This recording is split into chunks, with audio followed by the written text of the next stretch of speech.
Infotecarios Podcast, el mundo de la información en constante evolución.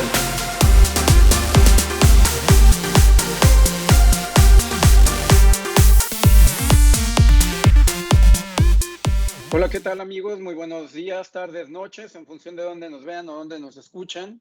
Es para nosotros un gusto estar nuevamente por aquí con este Infotecarios Podcast. En esta ocasión me acompaña buen amigo Santiago. Hola, ¿qué tal, Santi? ¿Cómo estás? Bien, ¿y ustedes? ¿Cómo va todo? Qué gusto verte. Sí, un gusto. Desafortunadamente en esta ocasión Toño no nos acompaña, pero bueno, esperamos que en la próxima edición pueda estar por allí presente. Seguro que sí. Buenísimo. Bueno, pues arranquemos este podcast tratando de hacerlo lo más breve posible. Hay veces que nos extendemos un poco, pero bueno, hablemos un poco de lo que ha venido sucediendo en el mundo de las bibliotecas, los archivos y la gestión documental dentro de Hispanoamérica. Varios eventos han venido ocurriendo y sucediendo por allí a lo largo de estos días y de esta semana particularmente. Dos que concluyeron esta semana, que son las Jornadas Valencianas de Documentación y el Encuentro Científico Bibliotecológico ASCUBI en Cuba. Entonces han sido dos eventos que se han venido dando, por ahí se pudieron seguir a través de redes sociales. Y bueno, dentro de las mismas noticias que se han venido presentando, además de estos dos eventos, pues bueno, hablar por ahí de la polémica que se ha suscitado en torno a las bibliotecas en Argentina, particularmente la Biblioteca Nacional de Argentina, en la cual, bueno, no es un bibliotecólogo o un profesional de la información quien está al mando de la biblioteca, pero que sin embargo sí que ha venido presentando durante estos últimos días a su equipo de trabajo. Particularmente por ahí Elsa Rapetti, quien estuvo por ahí pues hablando un poco sobre el valor que tiene el equipo y los profesionales de la información en este contexto de la Biblioteca Nacional. Incluso, bueno, yo también por ahí comentando con algunos tweets en Twitter particularmente, pues comentábamos esta importancia que tiene el que un profesional de la información pueda estar en una posición de liderazgo como puede ser al frente de una biblioteca nacional. ¿Tú cómo lo ves, Santi?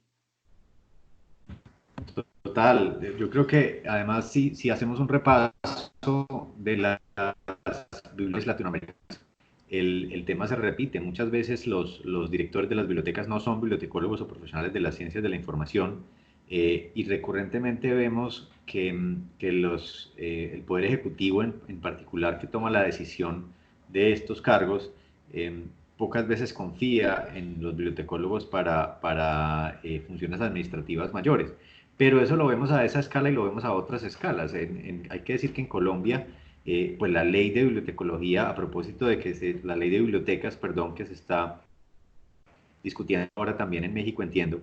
En Colombia llevamos unos años ya con ella, yo creería que alrededor de una década, y hay una exigencia respecto a que deben ser profesionales de bibliotecas los que ocupen ciertos cargos, pero aún así uno ve que hay formas, lo que podemos llamar huecos legales, que escudan muchas organizaciones para nombrar en cargos administrativos de direcciones de redes de bibliotecas, de direcciones de redes de bibliotecas privadas o públicas, personas que no son profesionales en bibliotecología.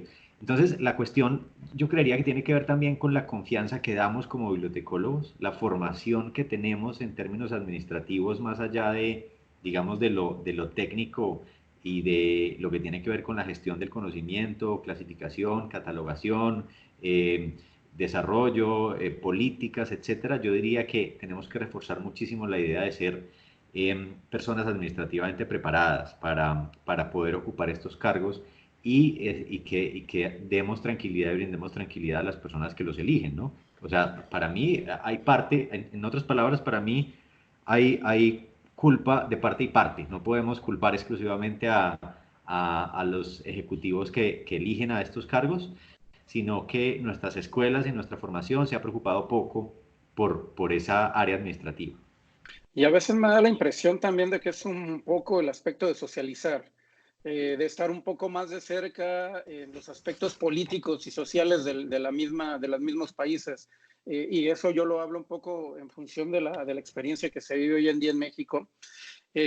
aunque si bien es cierto, la Red Nacional de Bibliotecas Públicas, siendo una de las redes de bibliotecas públicas con más de 7.400 bibliotecas, sí que hay profesionales dentro de esa operación. También es cierto que, dada la magnitud, en muchas ocasiones, tanto en la parte superior, hablando particularmente en la dirección, no llega un profesional de la información porque pudiera ser que el mismo profesional no tiene ese contacto directo, no socializa y se acerca a los ámbitos políticos, que también en muchos casos son factores que definen quiénes llegan a esas posiciones particularmente. Y por el otro lado, yendo un poco más abajo en la pirámide, pues me parece que también son posiciones que pocos profesionales optan a querer tener. Esto es porque te hablo particularmente en la parte operativa, en pequeñas bibliotecas de comunidades en las cuales tampoco existen esos profesionales, o si los hay son muy pocos, y me refiero a profesionales en el estricto sentido de una formación universitaria, porque finalmente sí que son profesionales quienes están dando la cara y luchando en el día a día, pero que por el otro lado los que tienen una formación universitaria pues no se encuentran en estas pequeñas bibliotecas. Entonces, tanto en la parte baja como en la parte alta, pareciera que hubiera ahí una carencia, ¿no? Particularmente de México, también hay un aspecto económico que empuja a los formados en universidades a no llegar a esas posiciones, y por el otro lado, pues tampoco logran llegar a pugnar o a ser lo suficientemente fuertes en una posición política, cultural del país, como para llegar a estas posiciones que en muchas ocasiones son de encargo político, me da la impresión. Sí, yo creería que el asunto también del relacionamiento público y entre otras palabras de la capacidad de crear marca personal, pues tiene que ver con otra falencia que ya hemos conversado en otros podcasts, y es el mercadeo como una herramienta de desarrollo profesional, laboral e institucional en las bibliotecas, que hemos desarrollado más bien poco, que sí ya ha tenido un poco más digamos, introducción en nuestros pensum, en nuestros currículos, que la administración misma, pero que tenemos mucho por hacer ahí. Sí, incluso iniciativas como Bibliotecarios al Senado me da la impresión de llevar al profesional a un siguiente punto, a un siguiente nivel en el escalón. Así es, exactamente. Bueno, y qué bueno que mencionas también el aspecto de la Ley General de Bibliotecas en México. Aunque si bien existe una Ley General de Bibliotecas, es importante mencionar que hoy en día pues, se pretende generar una serie de modificaciones para esta ley. Yo he leído un poco al respecto, particularmente en noticias, y me da mucho la impresión de que solamente se orienta un poco hacia el aspecto de servicios y de infraestructura, más allá de todo el contexto que debería de tener una ley general de bibliotecas, en el cual pudiera haber aspectos relacionados a la profesionalización de servicios, usuarios, infraestructura y muchos otros elementos más, además de la participación de los afectados directamente, ¿no? Por lo que sé y por lo que he comentado por ahí con algunos colegas mexicanos, sin lugar a dudas, las instituciones o las asociaciones han tenido ya por ahí algún cabildeo y han tenido una serie de reuniones. Sin embargo, me parece que debería de ser un poco más abierto este proceso de generación y de lluvia de ideas al respecto para poder mejorar una ley de bibliotecas existente. Nuevamente, consideramos que las bibliotecas en México, pues bueno, es un mundo enorme, es un espacio gigante en el cual, bueno, valdría la pena el escuchar a los diferentes actores, que no solamente son profesionales de la información, bibliotecólogos, sino que también hay otras tantas carreras, y como hemos venido mencionando también a lo largo de varios podcasts, el poder tener profesiones que son transversales y que de alguna manera colaboran y coadyuvan en el proceso o en los procesos dentro de la misma biblioteca. Sí, hay varias experiencias al respecto que he tenido ahí en Colombia, ¿no? Porque entiendo que en ambas ya la legislación exige que la creación de políticas y la creación de leyes pase por ciertos procesos colaborativos con la comunidad. Pero por supuesto, como nosotros somos latinoamericanos y encontramos siempre la forma de cumplir la norma, pero cumplirla por cumplirla, a veces llamamos a quienes queremos, ¿no? Y realmente en la práctica uno ve que estos procesos colaborativos ciudadanos o de en términos de leyes y políticas muchas veces terminan llamando a sus círculos cercanos y terminan organizaciones eh, trabajando entre sí quienes están alineados con los mismos conceptos. No puedo dar ejemplos particulares porque mi trabajo ha sido asesorar a algunos de ellos, digamos, pero sí puedo decir que ha habido contadas excepciones en las que el resultado no ha sido como el esperado porque ha tenido unos filtros políticos que vienen de las organizaciones que citan pues esos espacios de co-creación. Pero en la mayor parte del tiempo, sí hay que decir, usando metodologías como las que usamos en mi empresa, como Design Thinking for Libraries, como Design Thinking for Educators, podemos crear en sesiones de trabajo de 4 horas ideas muy interesantes que poner en políticas y leyes que impliquen un proceso realmente colaborativo. Lo último que hicimos fue aquí en Cali, donde me encuentro ahora, la política de lectura, escritura y oralidad por un proceso colaborativo muy amplio que llevaba ya 7 años en construcción y que lo que se hizo el año pasado fue cerrar esa construcción pues con unas mesas de trabajo específicas. Ahora hay que poner, antes de lanzar al Consejo la versión final,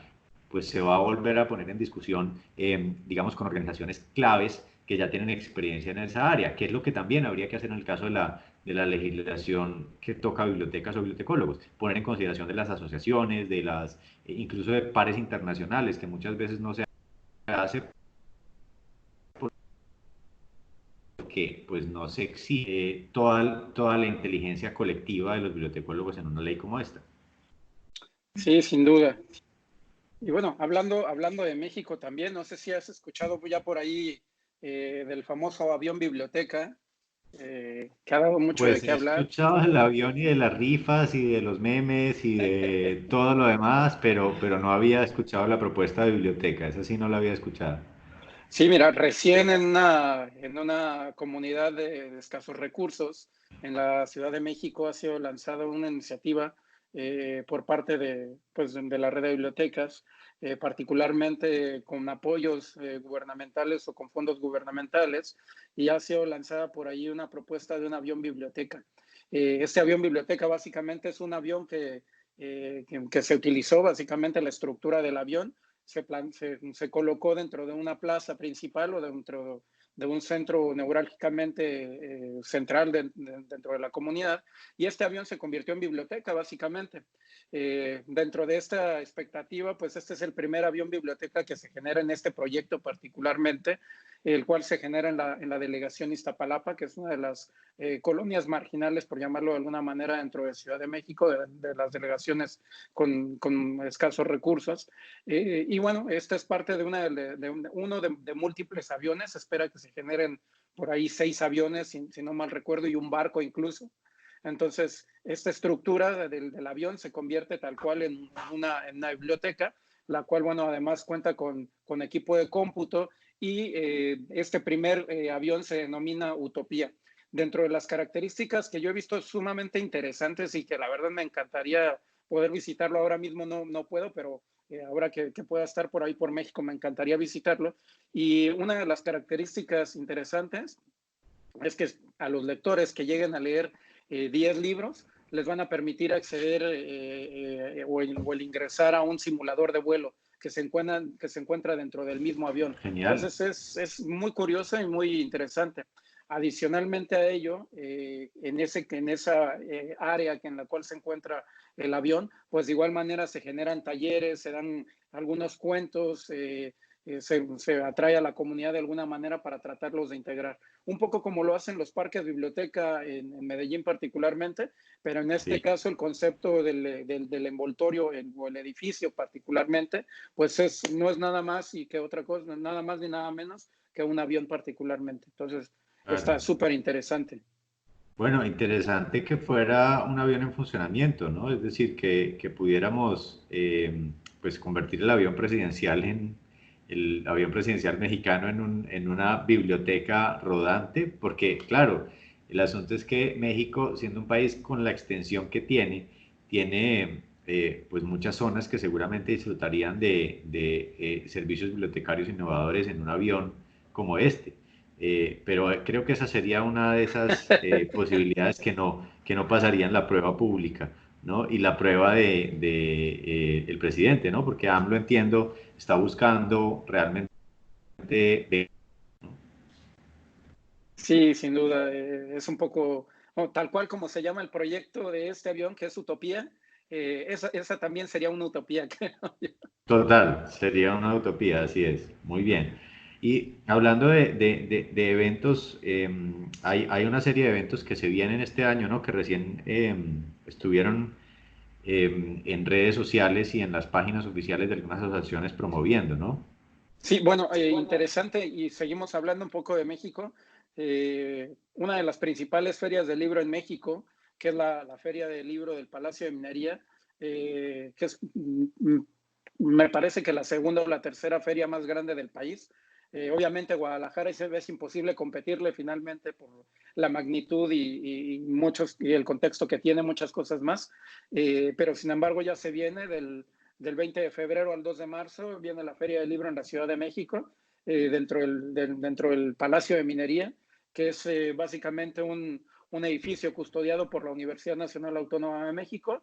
Entonces, digamos que de alguna manera la tradición de año con año de estar dentro de esta feria, pues bueno, es muy interesante, y el seguir las diferentes reuniones. Incluso me parece por ahí que dentro de esta misma feria se genera por ahí una reunión ordinaria de la AMBAC, que es de la Asociación Mexicana de Bibliotecarios AC, y bueno, múltiples eventos, presentaciones de libros, reuniones de profesionales de la información, y no solamente de la información, sino en torno al sector editorial. Entonces, interesante por ahí ver qué eventos estarán por ahí disponibles. Dentro de la página es filminería.unam.mx, y por ahí podrán encontrar mayor información sobre los diferentes eventos que se estarán llevando a cabo en torno a esta feria. Muy bien, muy bien. Pues en nuestro caso en Colombia lo que sucedió fue que esta semana Ascolvi, o la semana anterior, pues ya lanzó la fecha oficial del Congreso Nacional de Bibliotecología en Colombia, que se celebra cada 2 años. En nuestro caso, pues este es el año número 30, o el 30º aniversario del primero, y lo que hace es que pues es el Congreso número 15, que se va a celebrar además en una ciudad icónica colombiana que es Cartagena. Hombre, qué envidia, Sí, hay que ir, ¿no? O sea, hay que ir nada más por ver Cartagena, porque bueno, es una de nuestras ciudades más hermosas, histórica y culturalmente hablando, y se celebrará del 17 al 19 de agosto, pero además entiendo que en este momento se está planeando la agenda, están empezando a gestionar, digamos, la convocatoria para y para profesionales que quieran presentar allí algunas propuestas. Pero hay dos preguntas clave que ya ponen en este blog post que tienen en su web. La primera pregunta es: ¿qué podemos hacer en corto tiempo para hacer de mayor valor a la humanidad? Las bibliotecas, eso es una pregunta interesante. ¿Y qué muy podemos interesante. hacer también en corto tiempo para contribuir al mejoramiento cultural de la población colombiana?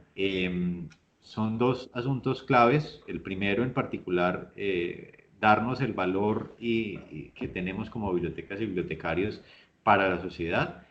Creería yo que es clave, y es una pregunta que probablemente se resuelva de manera muy interesante en este evento. Entonces, la invitación a que en ASCO.org, que es la página oficial de la Asociación Colombiana y Colegio de Bibliotecólogos, pues miremos en qué estamos, miremos cómo podemos participar, y que nos veamos en Cartagena en agosto.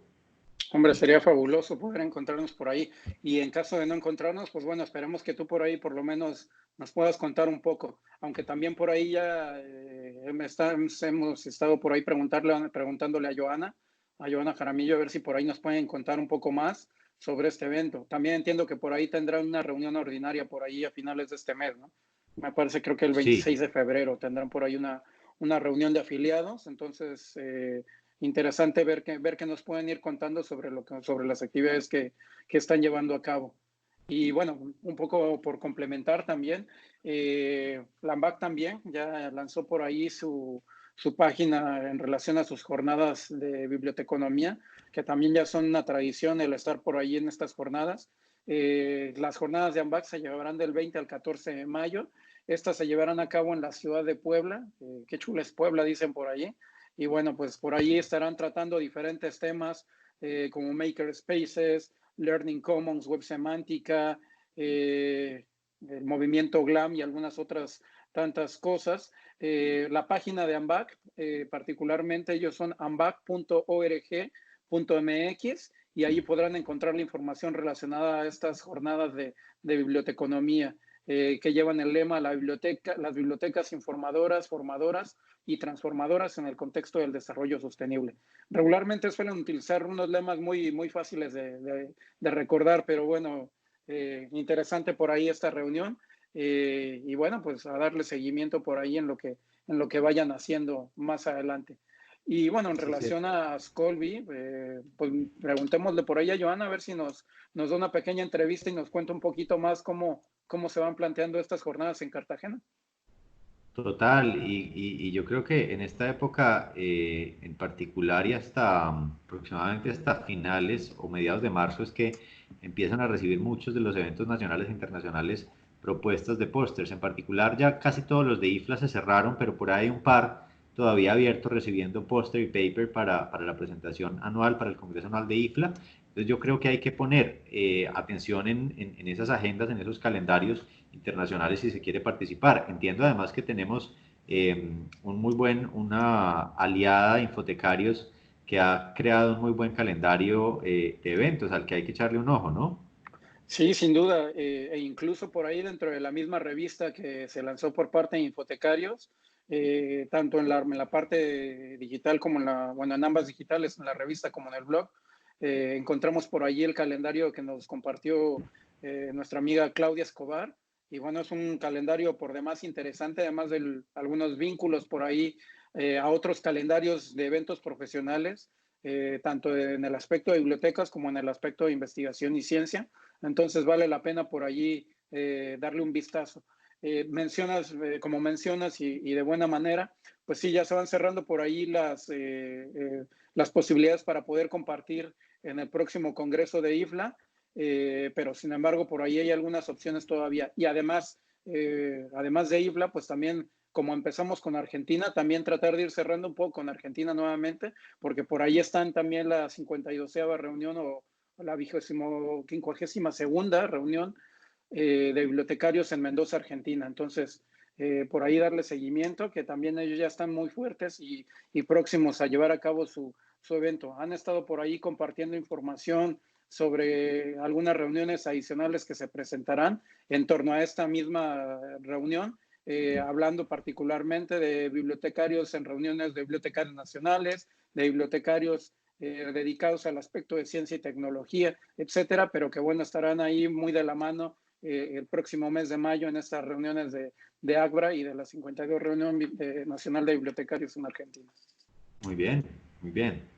Hay una buena cantidad entonces de convocatorias. Bueno, y hay que echarle un ojo a la revista, ¿no? Porque esa es otra cosa que no hemos mencionado. La revista de Infotecarios, el año 1, ejemplar 1 o número 1, va a salir, salió, perdón, ya hace unas cuantas semanas y seguramente quienes nos escuchan pues habrán escuchado ya a otras personas mencionar, pero qué bueno que dejen sus comentarios porque siendo el número 1 pues hay seguramente cosas por mejorar, ¿no? Y estamos dispuestos a hacerlo. Por supuesto, dispuestos a mejorar, a escuchar la crítica constructiva y la destructiva también, ¿por qué no?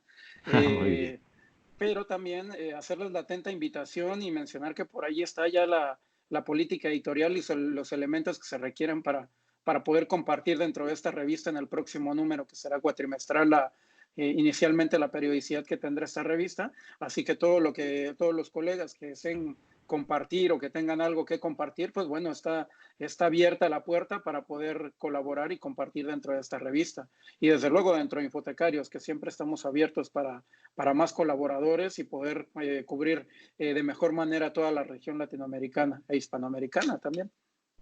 Muy bien. Pues creo que eso nos queda de tarea, ¿no? No sé si tengamos más temas hoy en el caldero, porque esperaba que Antonio y Tatiana pudieran acompañarnos, pero finalmente no se pueden conectar. Y este es un experimento interesante. ¿Sabes una cosa que en estos días me decían alguien de Transmedia, Sí, del área de medios en una universidad en la que trabajo como docente de cátedra? Me decían que el experimento de hacer este podcast en vivo puede ser interesante si lo hiciéramos a una misma hora y en un mismo día siempre, y llamáramos incluso a que la gente se conecte. O sea, no sé si, bueno, eso era mi celular el que sonaba. Ahí disculpas. Porque puede ser interesante hacer un llamado también a que otros bibliotecarios se conecten a este chat. Yo creo que pidamos a quienes nos escuchan en este número de podcast, pues qué les pareciera o qué les parecería si hiciéramos un un live. podcast live llamando previamente a qué horas y día lo haríamos para que participen abiertamente. Creo que puede resultar un experimento interesante porque pocos podcasts se hacen hoy en vivo y abiertos. Tal vez la plataforma en ese caso pues no deba ser Skype, sino un Quizás YouTube Zoom podría Live ser. o un Hangouts o un Meet, de tal manera que la gente se pueda decidir quién participa o no. Pero bueno, o un Zoom, ¿no? Qué bueno que lo planteáramos y viéramos cómo también le damos una dinámica participativa a este experimento que si se quiere digital que estamos haciendo ya hace unos meses. Por supuesto, hagámoslo en 15 días, planteemos por ahí la posibilidad y nada, comencemos a trabajarlo de esa manera, hacer la invitación a nuestros amigos a que participen de igual manera y ver qué sale de esto, ¿no? Claro, siempre experimentar, esa es la clave. Por supuesto. Buenísimo, pues bueno, Santi, ha sido un gusto. Esperemos que Toño y Tati nos acompañen en la próxima edición. Y bueno, por ahora creo que estamos más o menos informados o tenemos ya un poco de información de lo que viene, de lo que ha venido sucediendo. Y bueno, por ahí vendrán ya muchos eventos adicionalmente, así que a seguirlos mencionando y a seguir trabajando con ello. Seguro, así será. Me gusta siempre verte a la distancia. Espero el clima esté mejor en la península ibérica. Por Vamos aquí estamos a mejorando. unos 35 grados, entonces, y con mucho sol. Entonces, pues, a veces medio te envidio, pero seguramente tú también me envidias, y eso nos pasa. Por supuesto. Hemos tenido el invierno más cálido de los últimos tiempos, así que ahí vamos. Bueno, estamos bien entonces. Bueno, pues un abrazo y un abrazo a todos los que nos escuchan. No, al contrario, un gusto y de igual manera síganos por ahí en las diferentes redes sociales de Infotecarios. Denle cariño a las cuentas como dicen por ahí, como dice Santiago y como dice Toño, de igual manera. Recomiende este podcast a sus amigos o si lo prefiere a su peor enemigo, tampoco pasa nada si quiere por ahí perjudicarlo un poco. Muy bien, que así sea. Nos vemos Un pronto, fuerte espero. abrazo y hasta la siguiente. Chao.